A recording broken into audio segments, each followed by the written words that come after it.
ಏನೊಂದು AICC president ಆಗಿರುವಂಥ ಸನ್ಮಾನ್ಯ ಮಲ್ಲಿಕಾರ್ಜುನ್ ಖರ್ಗೆ ಅವರು ಕೊಟ್ಟಿರುವಂಥ ಹೇಳಿಕೆ ನಮ್ಮ ದೇಶದ ಪ್ರಧಾನಮಂತ್ರಿಗಳಾದಂಥ ನರೇಂದ್ರ ಮೋದಿ ಅವರನ್ನು ಗುರಿಯಾಗಿಟ್ಕೊಂಡು ಅವರನ್ನು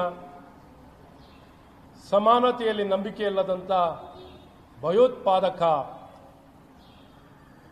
ಅಂತ ಹೇಳಿಕೆಯನ್ನು ಕೊಟ್ಟಿರೋದನ್ನ ಮೊದಲನೇದಾಗಿ ನಾನು ಸಂಪೂರ್ಣವಾಗಿ ಖಂಡಿಸ್ತೇನೆ.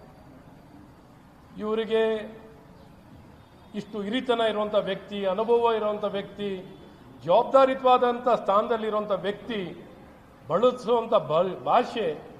ಬಳಸುವಂಥ ಭಾಷೆ ನೋಡಿದಾಗ ನಮ್ಮ ದೇಶಕ್ಕೆ, ನಮ್ಮ ಇಡೀ ದೇಶಕ್ಕೆ, ಎಲ್ಲ ಭಾರತೀಯರಿಗೆ ಅವಮಾನ ತರೋ ರೀತಿಯಲ್ಲಿ ಇಡೀ ವಿಶ್ವ ಮಟ್ಟದಲ್ಲಿ ಇವತ್ತು ಭಾರತದ ಒಂದು ಕಾಂಗ್ರೆಸ್ ಪಕ್ಷದ ಒಬ್ಬ ಅಧ್ಯಕ್ಷ ನಡ್ಕೊಳ್ಳುವಂಥ ರೀತಿ ನೀತಿ ನೋಡಿದಾಗ ನಿಜಕ್ಕೂ ಖಂಡನೀಯ.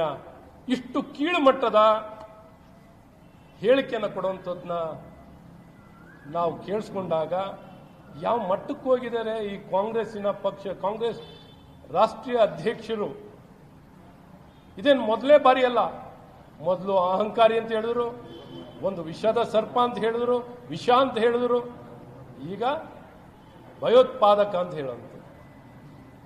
ಏನಾಗಿದೆ ಇವರಿಗೆ, ಕಾಂಗ್ರೆಸ್ನವರಿಗೆ? ಹೇಳೋದು ಹೇಳ್ಬಿಡೋದು, ಮತ್ತೆ ವಿಷಾದ ವ್ಯಕ್ತಪಡಿಸೋದು.